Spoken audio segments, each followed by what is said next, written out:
Hey friends, did you know you can quickly see details about a photo you've taken, including the location where it was taken? It's a super simple process. Let me show you how to do it right now.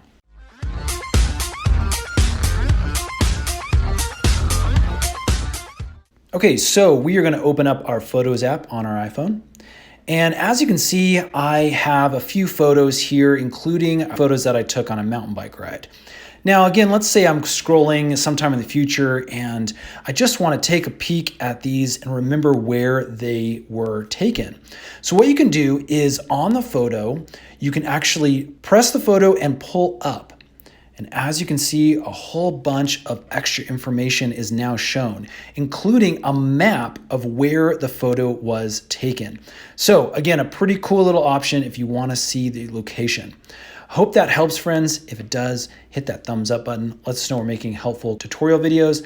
And you may want to subscribe because we are making a bunch more secret iPhone tips, tricks, hacks, all sorts of cool videos, and those are coming out really, really soon. Thanks so much for watching.